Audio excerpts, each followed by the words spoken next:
Sex sells. Or so says every wannabe Don Draper. But how true is advertising's most famous phrase? Is sex really the most effective way to sell a product? Does sex really sell? Recent studies show that while sex will almost always get your attention, it won't necessarily drive you to click buy or throw down your credit card. Dr. John Wertz's 2017 study examined the effects of sexy visuals and ads on consumers. There's an evolutionary bias toward sex and reproduction. So if you think of evolution and our evolutionary history, it's about propagating or having our genes survive the next generation. Now, of course, we've evolved to the place where we can overrule that, right? We can decide whether or not to have a sexual encounter, whether or not to reproduce. Sexual appeals get people's attention. A female who's partially clothed, that draws our attention, not just because we are consciously thinking, oh, I think this person wants to have intercourse with me. We don't think that consciously, but that kind of unconscious bias toward that's reflective.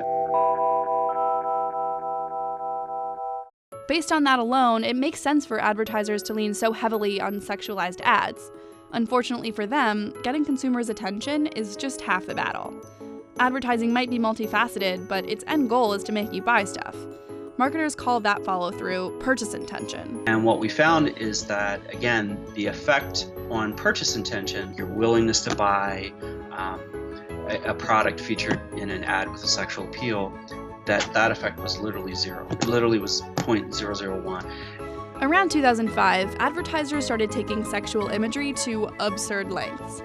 You might remember Carl's Jr.'s memorable run of commercials depicting bikini-clad celebrity after lingerie-clad celebrity, washing a car while eating a burger or eating a salad in a bathtub, ignoring the fact that no human woman in history would casually do so.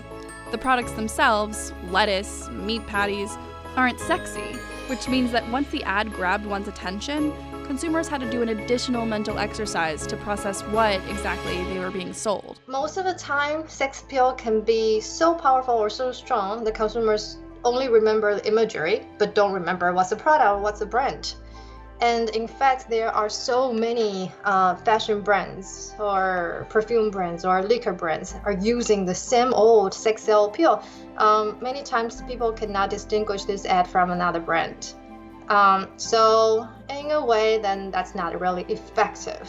One thing they know for sure is it does get consumers' attention on the imagery, but not necessarily on the brand or the product. Not to mention the most obvious problem. Women hate these ads. Research suggests that women tend to respond more negatively than men to ads featuring female nudity. Ironically, both men and women lean negative when shown ads featuring partial male nudity. Why? American consumers are desensitized to female nudity. Surprised? Sexual imagery in advertising goes back as far as the late 1800s. And you guessed it, the first ads to use sexy imagery featured women on everything from cigarette cartons to medicinal products. To this day, the ad world is largely run by men, often with only a male customer in mind, which is why female bodies function as props for the male gaze. Lingerie ads offer the clearest example. While worn largely by women, lingerie, like fine jewelry, has historically been marketed to men because it was seen as a product bought by men for their wives, girlfriends, and mistresses. Victoria's Secret, arguably the best-known lingerie brand in the world, didn't shift to targeting female customers until 1983, less than 35 years ago. One of the most popular tropes to emerge from lingerie advertising was the idea of hot lesbians. To this day, lingerie ads frequently feature two partially clad women in suggestive contact, often one white, often one woman of color. Most people argue those kind of things are not targeting lesbian consumers because it's so over-the-top sexualized. And they typically would not a sexualized butch lesbian or a lipstick lesbian would be two very sexualized, conventionally feminine woman. So it's more like the straight man's fantasy, right? So it's not realistic. There actually are studies done to see, okay, if you're going to show gay-suggested imagery, what would be the safest way to do that, not offending the majority?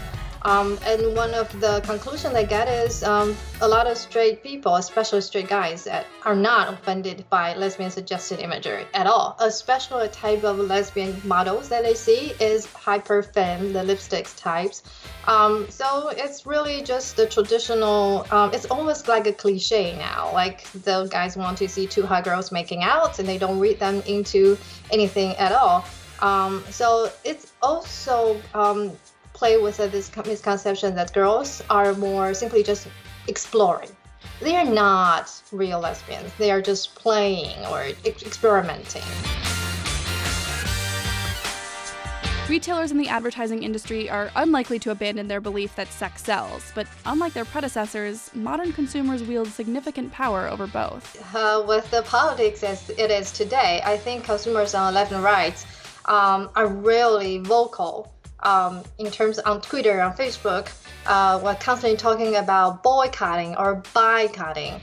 So, and a lot of times, it's because your enemy, the people who are ideologically different from you, say they're going to boycott this brand, and then you say, I'm going to buy their brand. So a lot of it is simply people are very frustrated about what's going on in the politics. And therefore, they feel at least you can control your own individual consumption decision. You're doing something with what's going on when a lot of consumers feel powerless of changing social policies or influence the legislation. So, at least I can look up to a lot of companies for what the politics cannot do for me. And you see a lot of CEOs also step up. Previously, the CEOs kind of want to do, hey, this is business, not politics.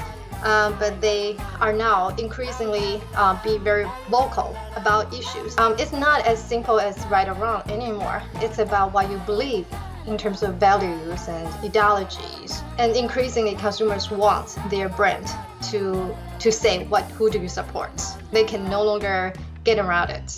So if you're tired of seeing women's bodies and sexuality used to sell things, make some noise. Because if Carl's Jr. can do better, everyone can.